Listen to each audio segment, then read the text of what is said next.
Salmo de número 24, versículo 3 em diante, né, diz assim, né? Quem subirá ao monte do Senhor, ou quem estará no seu lugar santo? Aquele que é limpo de mãos e puro de coração, que não entrega sua alma à vaidade, nem jura enganosamente. Este receberá a bênção do Senhor e a justiça do Deus da sua salvação. Esta é a geração daqueles que buscam a tua face, ó Deus de Jacó.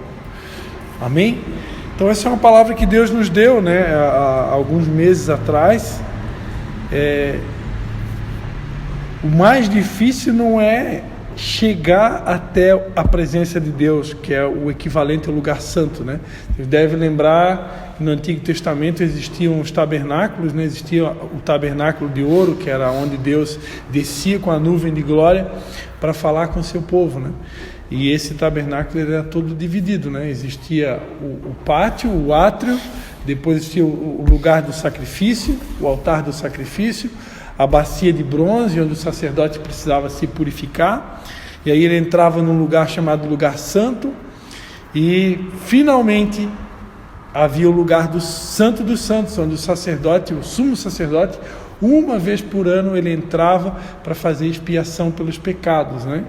E ali, de todo o povo, e ali Deus ele descia em forma de uma nuvem de glória, ele absorvia, ele aspergia o sangue, né, que era derramado pelo sacerdote em cima do propiciatório, que era a Arca da Aliança, e ali Deus ele vinha, consumia aquele sangue, e quando ele consumia aquele sangue era o sinal de que o povo era perdoado por mais um ano, e naquele local ali onde Deus falava com Moisés, onde Deus falava com Arão, né, que eram os sacerdotes escolhidos por Deus para se comunicar com o povo.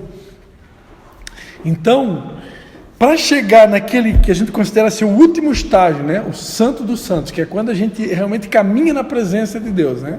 A dona Vera, ela sabe muito bem do que eu estou falando, porque pelo que ela tem comentado com a gente, ela não quer estar no outro lugar, né? Parece que depois que a pessoa chega nesse lugar, não quer mais sair dali. Né? Como tem uma letra de uma música que a gente canta na igreja, né? Quem já pisou no Santo dos Santos em outro lugar não sabe viver. Então isso realmente é uma realidade. Depois que a gente se acostuma com a glória de Deus, depois que a gente se acostuma com o Santo dos Santos, com a presença de Deus, a gente não quer mais sair desse lugar. Só que tem uma coisa, né? Não é nada fácil chegar nesse lugar. E tão difícil quanto chegar é se manter, né? Então eu acredito que isso isso tem tudo a ver com o lugar que nós chegamos em Deus, né? Tem tudo a ver com o lugar, com a posição que Deus nos deu. Deus tem falado muito sobre posição espiritual. Um texto bíblico que eu nunca tinha prestado atenção, mas depois que Deus me deu essa palavra um tempo atrás, isso ficou cravado, né? Segundo Crônicas 20.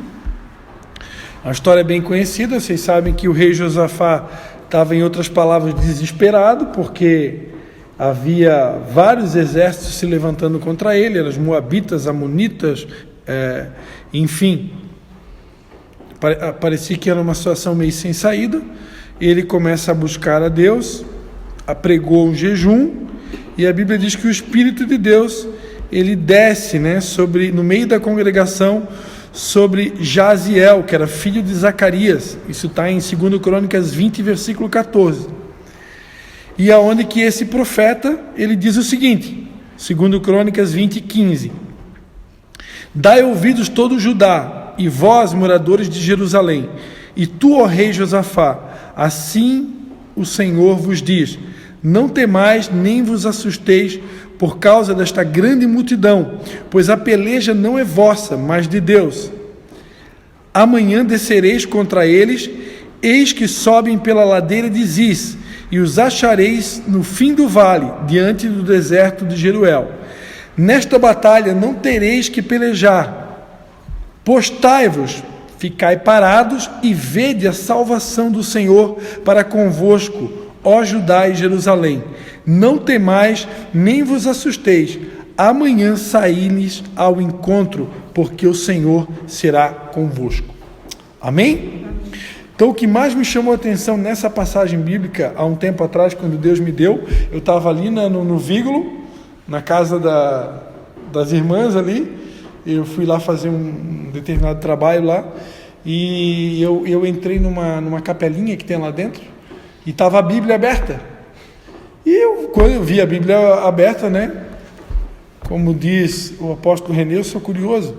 Então, curioso, fui ver o que estava, em que passagem bíblica que estava aberta, né? Quando eu fui ver, estava aberto em 2 Crônicas 20. Aí eu fiquei de cara, né? Aí eu fiquei de cara e eu resolvi ler. E quando eu fui ler, me chamou a atenção, saltou, né? Esse versículo 17, né? Nessa batalha vocês não terão que pelejar. A única coisa, postai-vos. Dependendo da versão bíblica, vou botar aqui na nova tradução da linguagem de hoje, aqui diz assim, né? Fiquem parados e verão o que o Senhor salvará vocês. Deixa eu colocar aqui na NVI. Na NVI diz assim, ó, tomem suas posições, permaneçam firmes e vejam o livramento que o Senhor lhes dará. Olha só, essa versão aqui fechou com chave de ouro sobre o que Deus ministrou no meu coração naquele dia. Inclusive eu gravei um vídeo que foi espalhado aí pelas redes sociais, lá dentro daquela capelinha, exatamente sobre esse versículo, né? Tomem suas posições. O que Deus ministrou comigo naquele dia? 2 coisas muito importantes que o Espírito Santo está trazendo para nós aqui hoje à noite. Primeiro, a Bíblia diz que nós estamos assentados nos lugares celestiais em Cristo Jesus, acima de todo principado, acima de toda potestade e todo poder que se nomeia nesse século. Então nós já temos uma posição em Cristo. A Bíblia diz que quando Jesus morreu por nós, Ele conquistou para nós uma posição espiritual no reino do Espírito. E a Bíblia diz que nós estamos assentados nas regiões celestiais, né? A dona Vera teve um sonho uma visão em relação a isso, né? Que ela via a igreja flutuando. Por que flutuando? Porque o nosso corpo físico, ele está aqui na terra. Mas espiritualmente falando, nós não estamos aqui na terra. Espiritualmente falando, nós estamos nos lugares celestiais, acima dos demônios, acima dos principados, acima dos potestades. Jesus diz, eis que vos dou poder sobre serpentes e escorpiões, e todo o poder do mal não fará a vocês dano algum. Amém? Então a gente tem uma posição espiritual. Só que não é só isso. Quando a Bíblia diz, postai-vos, ou tomem as vossas posições, assumam as vossas posições e permaneçam firmes. Esse texto aqui está falando de uma posição espiritual no reino do Espírito. No reino espiritual. No reino físico é uma coisa, existe um reino físico e existe um reino espiritual. Vou falar a verdade, no reino físico tem muita gente em posição de autoridade que está nessas posições por um tempo indeterminado. É questão de tempo. A Bíblia, uma palavra que Deus me deu esses dias, tudo aquilo que é abalável será abalado, para que aquilo que é inabalável venha à tona. A Bíblia diz em Malaquias que as pessoas veriam a diferença entre o justo e o ímpio, que não serve a Deus e que serve a Deus.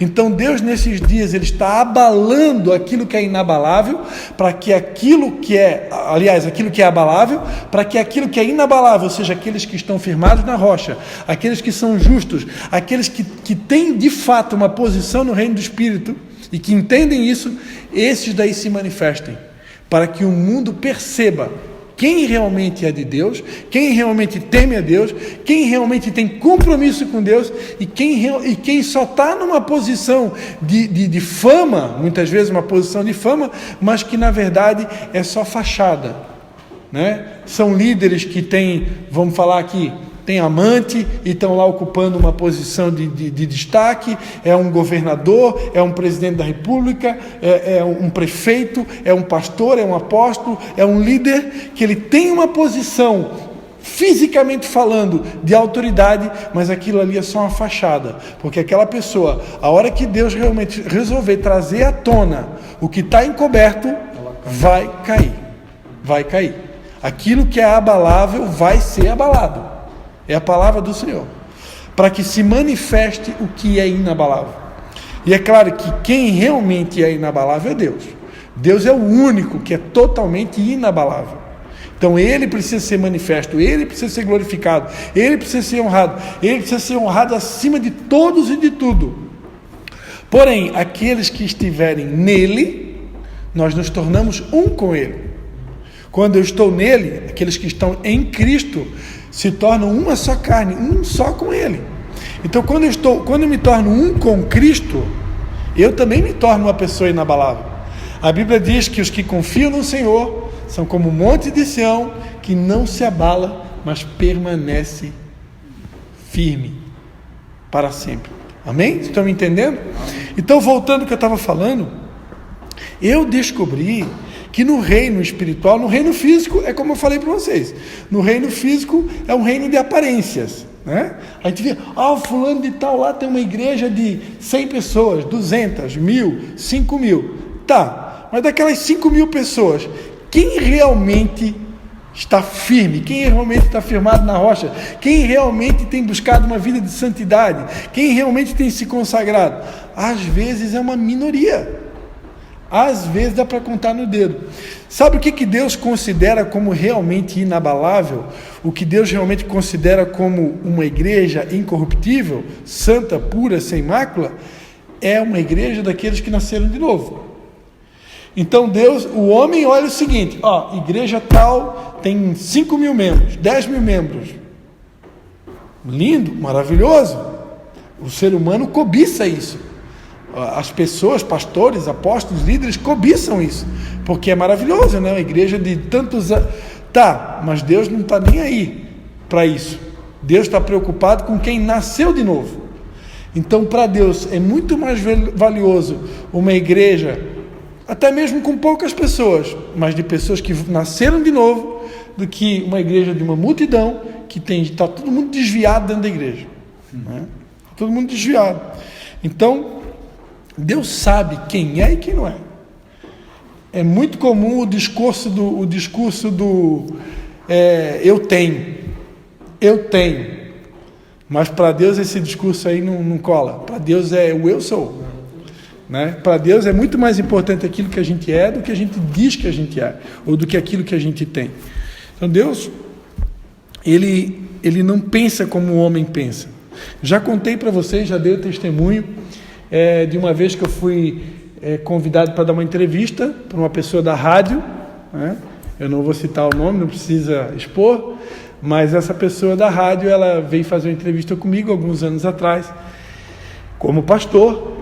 E a primeira pergunta que a pessoa fez: quantos membros tem a sua igreja? E eu pensei lá comigo, coitado, ele ainda não entendeu, né? Que Deus não vê como o homem vê.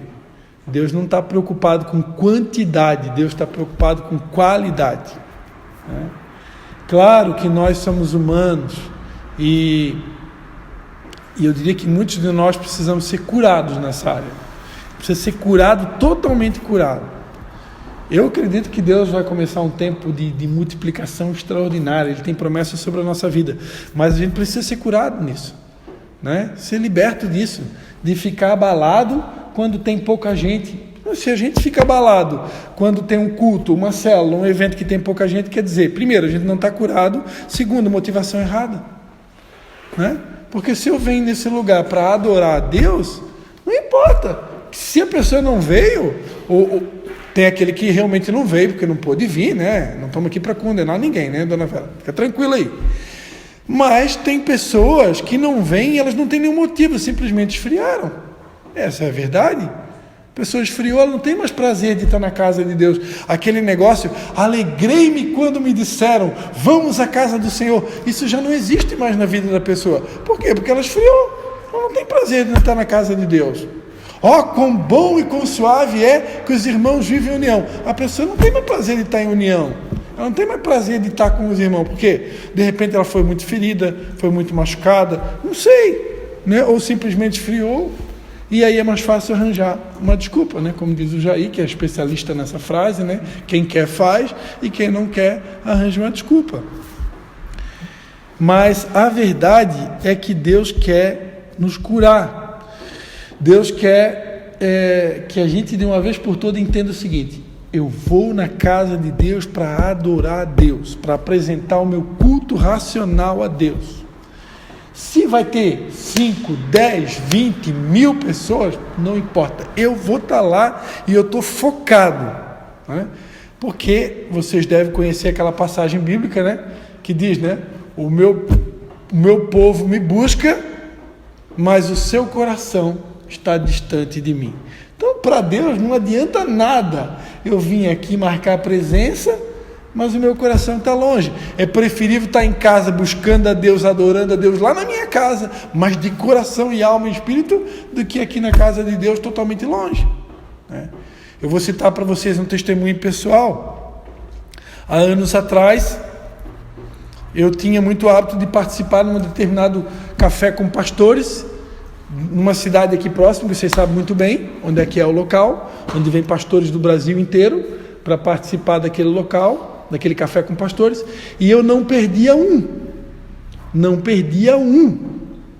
até que um dia eu estava preparando meu café da manhã, fazendo meu cafezinho para tomar um cafezinho, que a viagem é um pouquinho longa, né, entre aspas, né, gente? Tomando meu cafezinho rápido para não ir de barriga vazia, né?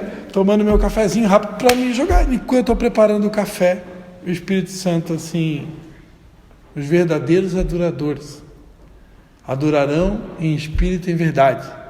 Não adorarão nem aqui e nem lá, mas me adorarão em espírito e em verdade. Como assim, Deus? Eu quero que a partir de hoje você não precisa mais ir lá. A partir de hoje você vai fazer o que eu mandar você fazer. E se Deus mandar ficar em casa e buscar a Deus no mesmo horário do café de pastores, o que é mais importante? Buscar a Deus, adorar a Ele, buscar diretamente na fonte, ou ir no café de pastores? E a partir daquele dia simplesmente eu não fui mais. Eu assisto pela internet quando é para assistir, né? Então, porque o verdadeiro adorador não tem dia, não tem hora, não tem local, com pouca gente, com muita gente, não depende de nada. Amém, queridos? Então, só para a gente não perder o fio da meada, existe uma posição espiritual no reino do Espírito. Essa posição no reino do Espírito, vocês estão comigo? Estão me entendendo? Essa posição o homem terreno não vê, só Deus vê. E eu diria que pessoas que realmente são ligadas no mundo espiritual, elas também conseguem identificar isso. Elas conseguem identificar. Talvez elas não vão saber exatamente a posição de cada um, mas elas no mínimo vão ter respeito e consideração. Porque quem é espiritual discerne as coisas do Espírito. E no reino do Espírito, cada um de nós tem uma posição de honra. De honra. Então, à medida que a gente amadurece na fé, quando Deus ele chega à conclusão que nós estamos maduros o suficiente para receber de Deus a revelação de qual é exatamente a nossa posição no reino do Espírito, Deus revela isso para a gente, sabia? Eu sei qual que é a minha. Depois que a gente recebe esse entendimento, irmãos, a nossa vida é uma antes e uma depois. Só que eu vou dizer para vocês, a responsabilidade é gigantesca. Por isso que eu falei num culto aí, que tem dias que a gente praticamente não dorme, porque a gente tem que acompanhar o ritmo do Espírito. O Espírito Santo ele tem um ritmo, e eu tenho que estar sempre ligado nele 24 horas por dia para poder acompanhar esse ritmo, porque senão o Espírito vai, eu fico, né? eu fico para trás. E Deus é tão bondoso e misericordioso que Ele me cerca de sinais. Deus é Deus de sinais, e através dos sinais eu consigo perceber exatamente onde eu estou. Se eu atrasei um pouquinho, se eu adiantei um pouquinho, se eu estou exatamente no centro, é incrível. E eu procuro sempre permanecer no centro. Eu não quero adiantar e não quero atrasar. Porque eu sei que na posição que eu estou, eu preciso proporcionar para vocês um ritmo que vocês consigam alcançar e me acompanhar. Porque o que adianta eu, como líder, como pastor, impor um ritmo tão pesado que vocês não conseguem me acompanhar? Aí eu vou andar sozinho? Aí eu vou ser o pastor que anda sozinho? Lindo? Palmas para mim, né? Não cola? Então eu busco muito em oração e temor a Deus permanecer nesse lugar, na minha posição, andando na cadência do Espírito, sensível ao Espírito, para que eu possa empregar um ritmo que todos consigam me acompanhar. Para encerrar essa palavra inicial, eu sou apaixonado por duas ilustrações. Vamos encerrar com uma ilustração, né? Primeiro é das gaivotas, né? Aqueles pássaros que fazem as migrações, né? De tempos em tempos eles migram do Polo Sul para o Polo Norte, enfim, eles fazem as migrações. E essas aves, elas têm o hábito de andar em V. E tem uma que vai lá na frente puxando o pilotão. E ela vai cortando o vento para poder diminuir a resistência do ar para aquelas que estão atrás. E quando ela se cansa, ela vai para trás do pilotão e o outro passa na frente. E eles vão mantendo um ritmo uniforme e eles vão se ajudando um ao outro. Se alguém ali se cansar, ele vai para trás. E sempre eles vão mantendo. E eles dando num ritmo que todo mundo consegue andar junto. Eles saem de uma determinada região, ou cidade, ou localização, para chegar no ponto final todos juntos. E assim, Deus espera que aconteça com o corpo de Cristo também. A mesma coisa acontece no esporte que eu sou apaixonado, que é o ciclismo, né? O ciclista, ele anda em pilotão. E quando tem uma equipe, existe uma modalidade no ciclismo chamado contrarrelógio por equipe.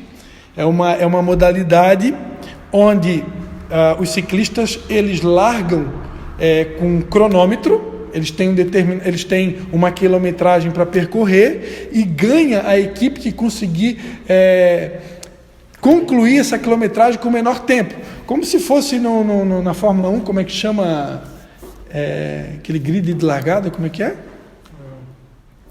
Alguém lembra? A posição que eles conquistam antes, né? Enfim, pole position, né? Acho que é isso, né? Então, o contrarrelógio, o ciclista, ele tem uma determinada quilometragem e a equipe que consegue fazer o menor tempo, então ela é a vencedora. A equipe, para poder fazer o menor tempo, geralmente eles largam em 5 até 6 ciclistas numa competição internacional como o Tour de France, ou o Giro de Itália, ou a Volta da Espanha, que são as 3 principais voltas mundiais de ciclismo, né? Para quem não sabe, na França hoje o esporte número 1 é o ciclismo, né? Na Itália também o ciclismo está em primeiro, se eu não me engano, vôlei em segundo, e o futebol chega a estar em terceiro, né? Tá ali, na verdade existe ali uma briga, né? Na Itália, vôlei, futebol e ciclismo, os 3 ali vem na ponta. Então, só estou compartilhando isso, que como a gente ainda é o país do futebol, a gente acha que todos os países é como o nosso, né? E não é. Nos Estados Unidos, por exemplo, o basquetebol lá é o número 1. Por quê? Porque o americano não aceita essa ideia de ter que esperar 90 minutos para ter uma partida e terminar 0-0. Eles acham que é muito desperdício de tempo, na mentalidade do americano, de ficar 90 minutos assistindo um jogo, um monte de homem correndo atrás de uma bola para terminar 0-0. Não, isso aí não serve para mim. Aí eles preferem o basquetebol, porque a cada minuto tem ponto. É dinâmico, tem ponto o tempo todo acontecendo. E nos 45 lá do segundo tempo, na reta final lá, ainda tem a possibilidade de ter uma virada de jogo. Então isso é mais atrativo para eles. Agora, já para o europeu, principalmente a região Portugal, França, Espanha e Itália, lá o ciclismo é um esporte que está na ponta. E como eu falava, no contrarrelógio por equipe, no ciclismo, esses 6 ciclistas eles vão se revezando. Vai um lá na frente cortando o vento. Quando ele cansa, ele sai para trás. Os outros 5 já vão passando. E isso eles vão fazendo simultaneamente. Depois, quando terminar essa gravação, eu vou mostrar um vídeo aqui para vocês verem rapidinho. Então, isso é um baita de um exemplo para nós. Nós precisamos. E aí tem um detalhe, tem uma regra. Tem uma regra na competição que eles precisam chegar juntos, pelo menos uma determinada quantidade de competidores, porque senão são desclassificados. Então, no reino de Deus, não importa quem chega na frente, não é o vencedor.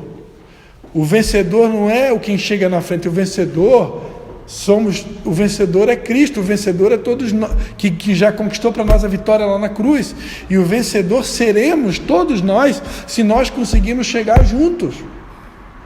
Eu não sou vencedor, que vencedor é esse que chegou na frente e deixou todo mundo para trás? Não, isso não é vencedor, isso é um egoísta.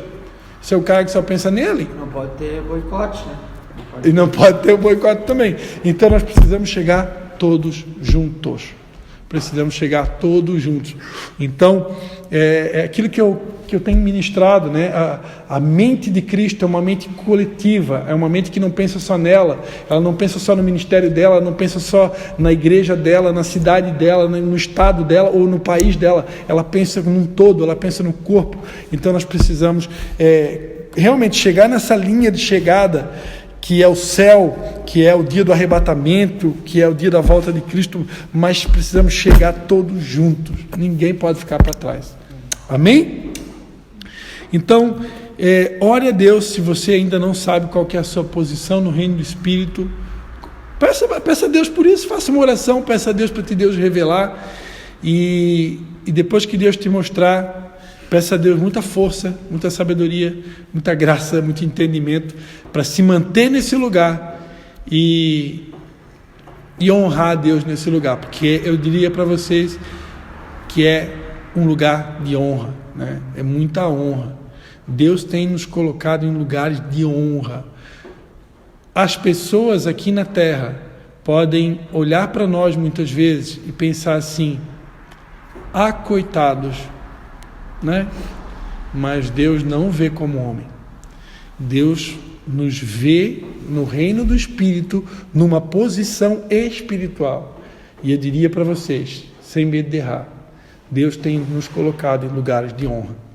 Então, quero parar por aqui essa mensagem, e que Deus realmente nos esconda na sombra das asas dele, no lugar de humildade, no lugar onde o inimigo não nos ache, onde o orgulho não nos encontre, onde o pecado não nos atinja, onde Satanás não nos alcance, onde as vozes contrárias não sejam capazes de nos atingir, e um lugar onde nós sejamos capazes de guardar o nosso coração, porque a palavra de Deus diz sobre tudo que se deve guardar, guarda o teu coração. Então que nós possamos guardar o nosso coração do orgulho, guardar o nosso coração da vaidade, guardar o nosso coração de setas, de ressentimento, de mágoa e de qualquer coisa que venha nos tirar desse lugar. Amém? Que nós possamos nos conservar nesse lugar. Pai, em nome de Jesus, eu quero te agradecer, Pai, por essa palavra que o Senhor nos deu na noite de hoje. E eu te peço, Pai, em nome de Jesus, Pai, que o Senhor dê a cada um de nós esse entendimento, Pai, que há uma posição no reino do Espírito para cada um de nós. Que o Senhor nos ajude a encontrar esse lugar e que o Senhor nos ajude a permanecer nesse lugar, Pai. E que nós possamos ser capazes de honrar a Ti a todo instante, a todo momento, e que o Senhor nos guarde escondido em Ti, Pai. No lugar onde o inimigo não nos toque, no lugar onde o inimigo não nos ache, ó Pai, onde nós sejamos realmente inabaláveis, como Cristo foi a pedra angular, uma pedra, uma rocha inabalável. Em nome de Jesus, a Ti toda a honra, a Ti toda a glória, a Ti todo o louvor. Amém.